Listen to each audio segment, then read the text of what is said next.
അപ്പൊ നല്ല പേരിട്ട് കൊടുക്കുക. മുഹമ്മദ് എന്നുള്ള പേര് ചെറിയ പേരല്ല, നല്ല പേരാണ്.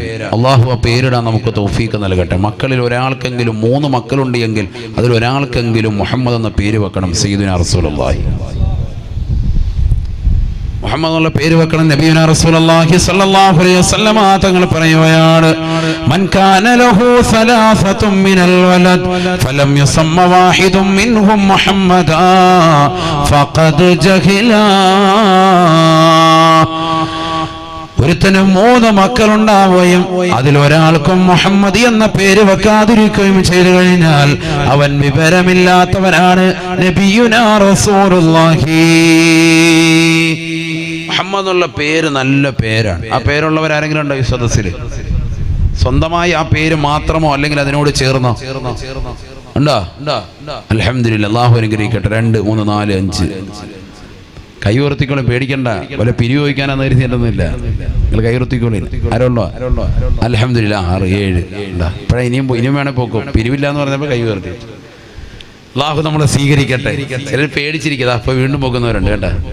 ഈ മുഹമ്മദ് എന്നുള്ള പേരുള്ളവരെന്നാ കൊണ്ടുപോ 10,000 എന്ന് പറയുമെന്ന് പേടിച്ചിട്ട് കുറേ പേര് ഇരിക്കും. അങ്ങനൊന്നും ഇല്ല. അള്ളാഹു നമ്മളെ സ്വീകരിക്കുമാറാവട്ടെ, അള്ളാഹു കബൂലാക്കട്ടെ. ഏറ്റവും നല്ല പേരാണ്. ഹദീസിൽ എത്ര ഹദീസുണ്ട്? ആ വിഷയത്തിൽ തന്നെ ഡസൻ കണക്കിന് ഹദീസ് ഓതാൻ കഴിയും. നബിയുനാ റസൂലുള്ളാഹി സ്വല്ലല്ലാഹു അലൈഹി വസല്ലമ തങ്ങൾ പറയുകയാണ്, ഇദാ കാന യൗമൽ ഖിയാമ നാദാ മുനാദിൻ ഫിസ് സമാ. നാളെ ഖിയാമത്ത് നാളിൽ ജനങ്ങൾ മഹ്ശറയിലേക്ക് വന്ന് നിൽക്കുമ്പോൾ അല്ലാഹു സുബ്ഹാനഹു വ തആല മലക്കുകൾ മുഖേന വിളിക്കുകയാണ്, അലാ ലിയഖും ഇസ്മു മുഹമ്മദ്. അറിയണേ, എഴുന്നേൽക്കണേ, മുഹമ്മദ് എന്ന പേരുള്ളവർ എഴുന്നേൽക്കണേ. കോടിക്കണക്കിന് ജനങ്ങൾക്കിടയിൽ ആയിരക്കണക്കിന് ലക്ഷക്കണക്കിന് ആളുകൾ മുഹമ്മദ് എന്നുള്ള പേരുള്ളവർ എഴുന്നേൽക്കുകയാണ്. അല്ലാഹു സുബ്ഹാനഹു വ തആല മലക്കുകൾ മുഖേന പറയുമത്രേ, ഫല്ലദ്ഖുലുൽ ജന്ന. സ്വർഗ്ഗത്തിലേക്ക് പ്രവേശിക്കണേ. സ്വർഗത്തിലേക്ക് കടന്നോ? ഏറ്റവും നല്ല പേരിട്ടവരാ, കേറിക്കോ. ഹബീബ റസൂലുള്ളാഹി സ്വല്ലല്ലാഹു അലൈഹി വസല്ലമ തങ്ങൾ പറഞ്ഞില്ലയോ, മുഹമ്മദ് എന്നുള്ള പേരിനെ നിങ്ങൾ നിസ്സാരമായി കാണരുത്. ഇമാം മാലിക് റളിയല്ലാഹു തആല പറയുകയാണ്, മാ മിൻ അഹ്ലി ബൈത്തിൻ ഫീഹിം ഇസ്മു മുഹമ്മദിൻ ഇല്ലാ റുസുഖു റിസ്ഖ ഖൈർ. ഒരു വീട്ടിൽ മുഹമ്മദ് എന്നുള്ള പേരുള്ളവർ ഒരാളുണ്ടായിരിക്കെ ആ വീട്ടിൽ നല്ല ഭക്ഷണം അല്ലാഹു നൽകുമേ. ഹബീബായ റസൂലുള്ളാഹി സ്വല്ലല്ലാഹു അലൈഹി വസല്ലം ഇമാം മാലിക് റളിയല്ലാഹു അൻഹു പറഞ്ഞതാണ്. അഥവാ ആ വീട്ടിൽ ഭക്ഷണം ഒരിക്കലും മുഴിയൂല, നല്ല ഭക്ഷണം ഉണ്ടാവും. മാലിക് ഇമാം പറയുന്നു, ഇബ്നു റഷീദ് റളിയല്ലാഹു അൻഹു തൊട്ട് അദ്ദേഹം പറയുന്നു, അദ്ദേഹത്തിന്റെ നാട്ടുകാരാകുന്ന മദീനക്കാര് ഇത് അവർ പരിശീലിച്ചു. അഥവാ വീട്ടിൽ ആർക്കെങ്കിലും ഒരാൾക്ക് മുഹമ്മദ് എന്ന് പേര് വെക്കും. അതുകൊണ്ട് തന്നെ ആ വീടുകളിലൊക്കെ ബറക്കത്താണ്. അതിൽ നിന്ന് അവർ മനസ്സിലാക്കി മുഹമ്മദ് എന്നുള്ള പേര് നിസ്സാര പേരല്ല. ഇട്ട് നോക്ക്, ഇട്ട് ദാരിദ്ര്യം ഉണ്ടാവൂല. അല്ലാഹു തൗഫീഖ് തരട്ടെ. ആ പേര് ചേർത്തിയെങ്കിലും വെക്കണം, നിസ്സാരമായിക്കല്ലത്. പേരിടുമ്പോൾ ആ പേര് തുടക്കത്തിൽ വരണം. മുഹമ്മദ് സഫ്വാൻ, മുഹമ്മദ് ത്വാഹിർ, അങ്ങനെ വരണം. അല്ലാഹു തൗഫീഖ് തരട്ടെ. ഇനി അത് തനിച്ചിടുന്നതിനാണ് ഇപ്പോൾ ഈ പറഞ്ഞ മഹത്വങ്ങളൊക്കെ, വലിയ മഹത്താണ്. ഇനി അതല്ല ഇങ്ങനെ കൂട്ടത്തിലിടുക. നമുക്കൊക്കെ പേടിയാണ്, നമുക്ക് തീവ്രവാദിയാവുമോ ഈ ഒരു പേടിയാണ്. അങ്ങനെയല്ല, പേരിടുമ്പോൾ അതിനനുസരിച്ച് അവൻ ഉയരും, അവൻ്റെ തസ്തിക ഉയരും, ദീനിയായ മാറ്റം ഉണ്ടാവും. അള്ളാഹു കൊടുക്കും. അങ്ങനെയാണ് അതിൻ്റെ കാര്യം. മുത്തുനബിയുടെ ഒരു ബറക്കത്ത് അവന് കിട്ടും. അള്ളാഹു തൗഫീഖ് തരട്ടെ. ഒരുപക്ഷെ നല്ല ആലിമായി തീരും, നല്ലൊരു മുത്തഅല്ലിമാവും, നല്ലൊരു ആബിദായി തീരും, സമൂഹത്തിൽ അറിയപ്പെട്ട നല്ലൊരു മനുഷ്യനായി തീരും. 10 പേരും മരിക്കുമ്പോൾ അവൻ സാലിഹ എന്ന് പറയും. ഇതൊക്കെ അല്ലേ നന്മ? സ്വർഗത്തിലേക്കുള്ള പ്രയാണം എളുപ്പമാവല്ലേ? അല്ലാഹു തൗഫീഖ് തരട്ടെ. ഹബീബ റസൂലുള്ളാഹി സ്വല്ലല്ലാഹു അലൈഹി വസല്ലമ തങ്ങൾ പറയുകയാണ്, വഇന്ന ഹബ്ബൽ അസ്മാഇലല്ലാഹ്, അല്ലാഹുവിന് ഏറ്റവും ഇഷ്ടപ്പെട്ട നാമങ്ങളാണ് അബ്ദുല്ലാഹി വ അബ്ദുറഹ്മാൻ. അബ്ദുല്ല എന്നുള്ള പേര്, അബ്ദുറഹ്മാൻ എന്നുള്ള പേര്. ആ പേരുള്ളവരുണ്ടോ ഈ സദസ്സിൽ? ആരെങ്കിലും ഉണ്ടോ? അബ്ദുള്ള എന്ന പേരിലുണ്ടോ? അതാണ് കുറവാണ്. ഈ പേരുകളൊക്കെ ഇന്ന് കുറഞ്ഞു പോയി.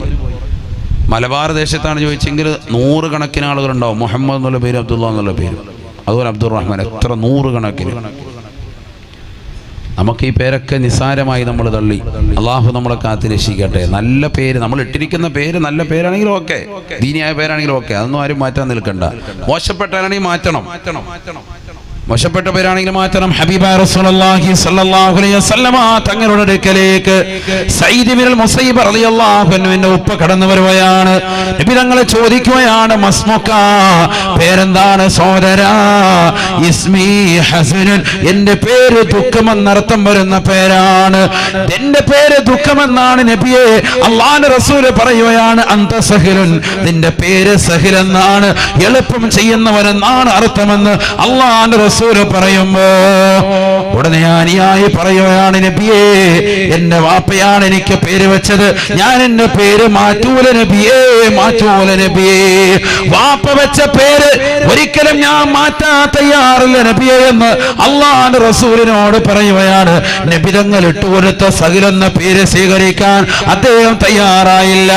അദ്ദേഹത്തിന്റെ മക്കള് പറയുകയാണ്, സഈദ് ഇബ്നുൽ മുസയ്യിബ് റളിയല്ലാഹു അൻഹു പറയുകയാണ്, ഫമാ സാലത്ത് ഫീനാ ഹുസ്നുൻ, ഞങ്ങളുടെ ജീവിതകാലം മുഴുവനും ദുഃഖമാണ്, ദുഃഖമാ. അല്ലാഹുവിന്റെ റസൂല് പേര് മാറ്റിയിട്ട് ദുഃഖമെന്നർത്ഥം വരുന്ന പേരെന്ന് മാറ്റി സഹിലെന്ന് പേരിട്ട് കൊടുത്തിട്ട് ആ പേര് സ്വീകരിക്കാതെ വാപ്പ തിരിച്ചു പോകുന്നത് കൊണ്ട് മക്കളാകെ ഞങ്ങളുടെ ജീവിതത്തിൽ പോലും പിന്നീട് ദുഃഖമുണ്ടായിരുന്നു, വിരഹമായിരുന്നു, പ്രയാസമായിരുന്നു എന്ന് സഈദ് ഇബ്നുൽ മുസയ്യിബ് റളിയല്ലാഹു അൻഹു. ഒരു പേര് എന്തിരിക്കുന്ന മുസ്ലിയാരെ എന്ന് പറയുന്നവർ പഠിച്ചു വെക്കണേ, പഠിച്ചു വെക്കണേ. പേരിലാണ് സർവ്വതും ഇരിക്കുന്നത്. നല്ല പേര് മക്കൾ കിട്ടുകൊടുക്കണേ. ഹബീബായ നബി തങ്ങളെ പറയുകയാണ്, ഇന്നക്കും സതുദഊന യൗമൽ ഖിയാമ ബിഅസ്മാഇകും വബിഅസ്മാഇ ആബാഇകും ഫഹസിനൂ അസ്മാഅകും. നിങ്ങൾ നാളെ പടച്ചറപ്പിന്റെ ദർബാറിൽ വിളിക്കപ്പെടുന്നത് നിങ്ങളുടെ പേരും നിങ്ങളുടെ ഉപ്പയുടെ പേരും ചേർത്തുകൊണ്ടാണ്. ഇന്നാലിന്റെ മനുഷ്യന്റെ മകനേ എന്നാണ് നാളെ പടച്ചറപ്പിന്റെ ദർബാറിൽ വിളിക്കപ്പെടുക. ഇളിപ്പക്കത്തുള്ളവനെ, കറ്റാനത്തുള്ളവനെ, തഴവയിലുള്ളവനെ എന്ന സ്ഥലപ്പേര് വിളിച്ചുകൊണ്ടല്ല, ഇന്നാലിന്റെ മനുഷ്യന്റെ മകനല്ലയോ കടന്നു വരിക, കടന്നു വരിക എന്ന നാളെ മഹ്ശറിലേക്ക് വിളിക്കപ്പെടുമേ. അതുകൊണ്ട് നിങ്ങളുടെ പേര് നന്നാക്കണേ. ഹബീബായ റസൂലുള്ളാഹി ജനകോടികൾ മുഴുവനും മഹ്ശറിൽ വന്ന് നിൽക്കുന്ന സമയത്ത് മോശപ്പെട്ട പേര് വിളിക്കപ്പെടുന്ന നിലയിലേക്ക് പോകരുതേ. അതുകൊണ്ട് നിങ്ങളുടെ മക്കളുടെ പേര് നന്നാക്കണേ. ഹബീബുനാ ശഫീഉനാ റസൂലുള്ളാഹി ഉമർ റളിയല്ലാഹു തആല അൻഹു മുത്തു നബിയുടെ അടുക്കലേക്ക് വന്നപ്പോ അല്ലാഹുവിന്റെ റസൂൽ ചോദിക്കുകയാണ്, മകളുടെ പേരെന്താണ്? ഉമർ റളിയല്ലാഹു തആല അൻഹു പറഞ്ഞു, നബിയേ, എനിക്കൊരു മകളുണ്ട്, ഒരു മകൾ ഹഫ്സ എന്നാണ്, മറ്റൊരു മകളുടെ പേര് ആസിയ എന്നാണ്. ഐനും അലിഫും സ്വാദമാണ്, ദോഷി എന്നർത്ഥം വരുന്ന പേരാണ്. ആസിയ എന്നുള്ള പേരാണ് നബിയെ അല്ലാഹുവിന്റെ റസൂൽ സല്ലല്ലാഹു അലൈഹി വസല്ലമ തങ്ങളോട് ഉമർ റളിയല്ലാഹു തആല അൻഹു പറയുകയാണ്. ഒരു കാലഘട്ടത്തിൽ അവിശ്വാസിയായി ജീവിച്ചിരുന്ന ഉമർ റളിയല്ലാഹു അൻഹു മകൾക്ക് അന്ന് കൊടുത്ത പേര് ആസിയ എന്നാണ്. മുത്തുനബി പറയുകയാണ്, അവളുടെ പേരെന്ന് മാറ്റണേ, ജമീല എന്നാക്കണേ, സൗന്ദര്യമുള്ളവർ എന്നർത്ഥം വരുന്ന പേരാക്കണേ. ഹബീബുനാ ശഫീഉനാ റസൂലുള്ളാഹി. ഞാൻ എന്റെ പ്രിയപ്പെട്ട ഇരിപ്പക്കുളത്തുള്ള ഓരോ രക്ഷിതാക്കൾ ഓർമ്മപ്പെടുത്തുന്നത്, മോഡലുള്ള പേരുകൾ, ഏതെങ്കിലും സിനിമാ നടന്മാരുടെ നടിമാരുടെ പേരുകൾ മക്കളിലേക്ക് ചേർത്ത് വെക്കരുതേ. നമ്മുടെ മക്കൾ ഒരു ആലിമാകണം, നമ്മുടെ മക്കൾ ഒരു മുത്തഅല്ലിമാകണം, നമ്മുടെ മക്കൾ ഉഖറബിയായ ആലിമീങ്ങളിൽ പെടണം. അവൻ നാളെ ദീൻ അംഗീകരിക്കുന്നവരാകണം, മതബോധമുള്ളവനാകണം, മതനിഷ്ഠയുള്ളവനാകണം. അവൻ തഖ്വയിലധിഷ്ഠിതമായ ജീവിതം നയിക്കണോ. മക്കൾക്ക് നല്ല പേരിട്ട് കൊടുക്കണേ, ദീനുള്ളതാകുന്ന പേരിട്ട് കൊടുക്കണേ. അത് ആലിമീങ്ങളുമായി കൂടിയാലോചിച്ചുകൊണ്ട് 7 ദിവസത്തിന് മുമ്പായി 7-ന്റെ അന്ന് ഹൈറായ നിലയ്ക്ക് കുട്ടി ജനിച്ചിട്ടിടണേ. അല്ലാഹുവേ, നീ തൗഫീഖ് നൽകണേ അല്ലാഹ്. ഉമർ റളിയല്ലാഹു തആല അൻഹു കുട്ടിയോട് മൂന്നാമതായി പറയുകയാണ്, വയുഅല്ലിമഹുൽ കിതാബ്. മൂന്നാമത്തെ കടമ ഏതെന്നറിയുമോ? വാപ്പയുടെയും ഉമ്മയുടെയും കടമ മക്കൾക്ക് ദീൻ പഠിപ്പിക്കലാണ്, വിശുദ്ധ ഖുർആൻ മക്കളെ പഠിപ്പിക്കലാണ്. തന്നെയാണ്. വാപ്പയുടെ കടമയും അത് തന്നെയാണ്, ഉമ്മയുടെ കടമയും അത് തന്നെയാണ്. വാപ്പ മരണപ്പെട്ടു പോയ ഒരു മകനെ ഉമ്മ ഇതാ ഇൽമു പഠിക്കാൻ വിടുകയാണ്. 2 സഹോദരങ്ങളാണ്, 2 മക്കളാണ് ഉമ്മയ്ക്കുള്ളത്. വാപ്പ വിട്ടേച്ചു പോയ സ്വത്ത് മുഴുവനും വീതം ചെയ്യുമ്പോ 40 സ്വർണ്ണ നാണയം ഒരു മകന് നൽകുകയാണ്. മൂത്ത മകൻ അതുമായി പോവുകയാണ്. ഇളയ കുട്ടിയുടെ പേര് അബ്ദുൽ ഖാദർ എന്നാണ്. ആ പൊന്നുമോനെ പഠിക്കാൻ ബഗ്ദാദിന്റെ മണ്ണിലേക്ക് ഉമ്മ ഇതാ പറഞ്ഞു വിടുകയാണ്. കാരണം ഉമ്മയ്ക്കൊരു ബാധ്യതയുണ്ട്. ഉമ്മ മകനെ ആത്മീയമാകുന്ന ചുവട് കൊടുക്കണം. അത് റസൂലുള്ള പഠിപ്പിച്ചതാണ്. ഇതര 470 ജനിച്ച ഒരു മനുഷ്യനാണ്. ഇതര 561 ലോകം മുഴുവനും പിടിച്ചു കുലുക്കി ദീനിന്റെ ഏറ്റവും വലിയ സമുന്നതമാകുന്ന മേഖലകളിലേക്ക് പോയി ചേർന്ന മഹാനാണ് മുഹയ്യിദ്ദീൻ ശൈഖ് അബ്ദുൽ ഖാദിർ ജീലാനി ഖദ്ദസല്ലാഹു സിറഹുൽ അസീസ്. ഇതര 470 ഇറാനിലെ ജീലാൻ എന്ന ദേശത്ത് ജനിച്ച മനുഷ്യൻ 18 വയസ്സ് കഴിയുമ്പോ 488 ബഗ്ദാദിന്റെ മണ്ണിലേക്ക് 40 സ്വർണ്ണ നാണയം ഉമ്മ കൊടുക്കുകയാണ്.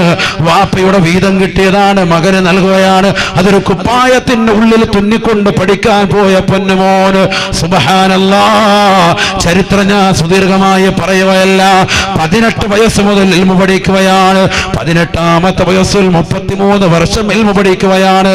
ഹിജറ 588 തുടങ്ങിയ പഠനം ഹിജറ 521 വരെ പഠിക്കുകയാണ്.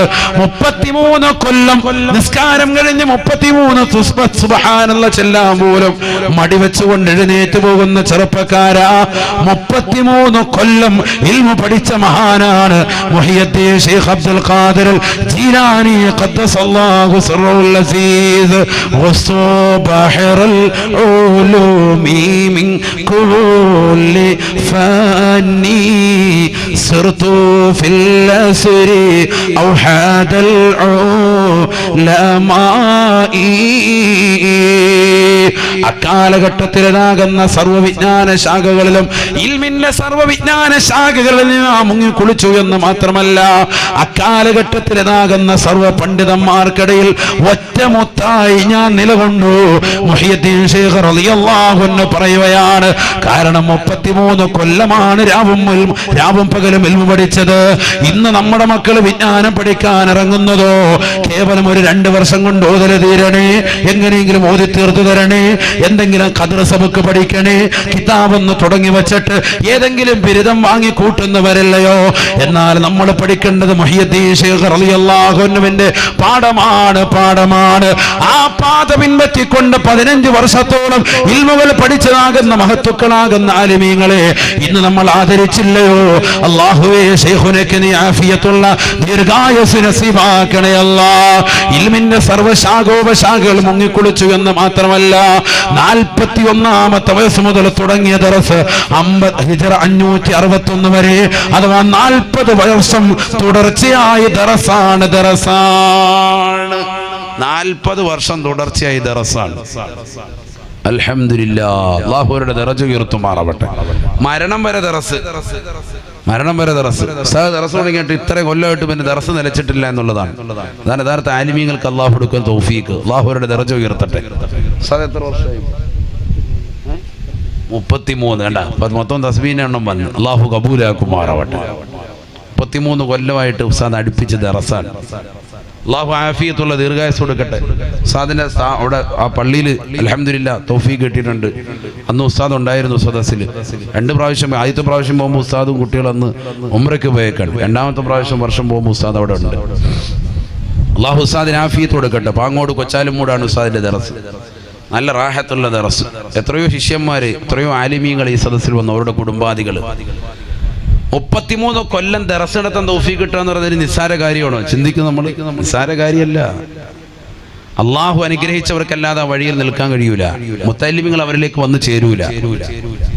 കാരണം അവർക്ക് ഹിദായത്ത് കിട്ടുന്നുണ്ട്. എത്ര ബാഖിമാർ, എത്ര കാസിമാർ, എത്രയോ ബിരുദത്തിന്റെ അഹ്ലുകാർ അൽഹംദുലില്ലാഹ് ഈ സദസ്സിലുണ്ട്. എത്ര ആളുകളുണ്ട്.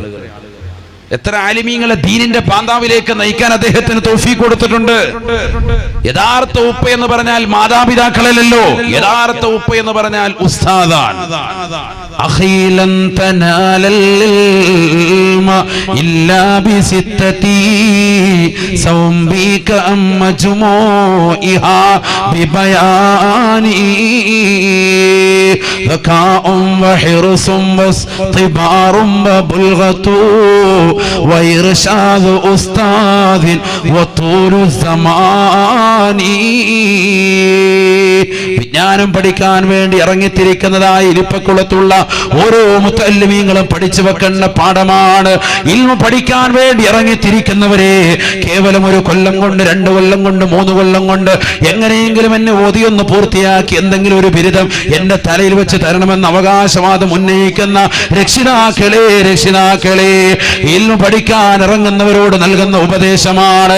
6 കാര്യങ്ങൾ കൊണ്ടല്ലാതെ ഇൽമു കിട്ടൂല പൊന്നുമോനെ. ഇൽമു നിനക്ക് കിട്ടണോ? 6 കാര്യങ്ങൾ നീ നേടിയെടുക്കണേ. ഒന്നാമത് നല്ല പൂർണ്ണ ബുദ്ധിയാണ്. രണ്ടാമത് നിനക്ക് പഠിക്കാനുള്ള നല്ല അത്യാഗ്രഹമാണ്. മൂന്നാമത്തത് പഠിക്കുന്നതിനുള്ള സാധന സാമഗ്രികളാണ്. നാലാമത്തത് നല്ല ഉസ്താദിന്റെ സമീപത്ത് വരണേ. നല്ല സാലിഹായ ഉസ്താദിന്റെ സമീപത്ത് നീ പഠിക്കണേ. നല്ല ക്ഷമയും വേണം. നല്ല ഉസ്താദിന്റെ അടുക്കൽ നീ പഠിക്കും വേണം. ഒസ്തിബാറു, നല്ല ക്ഷമ വേണം. ഉസ്താദിന്റെ അടുത്തൊക്കെ ചിലപ്പോൾ പറയും, ചിലപ്പോൾ എത്രയോ ശിഷ്യന്മാർ ചിലപ്പോൾ വിട്ടിട്ടുണ്ടാവും, നീ ശരിയല്ല, നീ വെക്കോ ദർസീന്ന്, അങ്ങനെ പറഞ്ഞിടും. കാരണം അവന്റെ പ്രവർത്തനങ്ങൾ കാണുമ്പോൾ, അവന്റെ മുഖം കാണുമ്പോൾ, അവന്റെ വജിഹ് കാണുമ്പോൾ തന്നെ പറയാം അവൻ ഏകദേശം കോലം കെടും. അങ്ങനെ പറഞ്ഞു വിട്ട് എത്ര ആളുകളുണ്ട്. നഊദുബില്ലാ, അല്ലാഹു കാത്തിരക്ഷിക്കുമാറാവട്ടെ. വലിയൊരു മഹാനാണല്ലോ ബഹുമാനപ്പെട്ട ശംസുൽ ഉലമ ഇ.കെ. അബൂബക്കർ മുസ്ലിയാർ. വലിയ മഹാനാണ്. വല്യപ്പയായിട്ട് തഴവസ്ഥാനുമായിട്ട് നല്ല ബന്ധമായിരുന്നു, ആത്മീയമായ ബന്ധം, വലിയ കൂട്ടുകെട്ട. മസലകൾ എപ്പോഴും ചർച്ച ചെയ്യും അവരുമായി. അദ്ദേഹം ദർസ് നടത്തി കോളേജിൽ പഠിപ്പിക്കുന്ന സമയത്ത് അദ്ദേഹത്തിന്റെ അവിടെ ഒരു ശിഷ്യനെ അദ്ദേഹം ഇറക്കി വിട്ടു എന്നാണ്. അവനോട് ഒന്നുമില്ല, ക്ലാസ്സിൽ വന്നിരുന്നപ്പോൾ, സഭയ്ക്ക് വന്നിരുന്നപ്പോൾ പറഞ്ഞു, നീ വെക്കോ, പെട്ടിങ് താവെടുത്ത് വേഗം വെക്കോളാൻ പറഞ്ഞു. കുട്ടികളും കമ്മിറ്റിക്കാരും ഒന്നായിട്ട് ഇടപെട്ടു. എല്ലാവരും പറഞ്ഞു, നല്ല കുട്ടിയാണല്ലോ, നല്ലപോലെ പഠിക്കുന്ന കുട്ടിയാണല്ലോ, നല്ലതുപോലെ പഠിക്കുന്ന കുട്ടി, നല്ല വിവരമുള്ള കുട്ടിയാണ്, എന്തിനാ അവനെ പറഞ്ഞു വിട്ടത് എന്ന് പറഞ്ഞ് കമ്മിറ്റിക്കാർ ഉൾപ്പെടെ ഉസ്താദിനോട് തെറ്റി. ഉസ്താദ് ഒന്നും വേണ്ടിയില്ല, അതൊക്കെ പിന്നീട് കാണാമെന്ന് പറഞ്ഞു. 1 മാസം തികഞ്ഞില്ല, കോളേജിന്റെ മുന്നിൽ, സ്ഥാപനത്തിന്റെ മുന്നിൽ ഒരു ജീപ്പ് കൊണ്ടുവന്ന് നിർത്തി. അതിന്റെ മുകളിൽ നിന്ന് സുവിശേഷ പ്രസംഗം. ക്രൈസ്തവ മതത്തിലേക്ക് പോയി, അവരുടെ മതത്തിലേക്ക് ജനങ്ങളെ ക്ഷണിച്ചുകൊണ്ട് അദ്ദേഹം അവിടെ വന്ന് പ്രസംഗിക്കുക. ഇതേ മനുഷ്യൻ കുഫ്രിയത്തിന്റെ അടയാളം അവന്റെ മുഖത്ത് കണ്ടു. ഉസ്താദ് അവരുകൾ മനസ്സിലാക്കണം.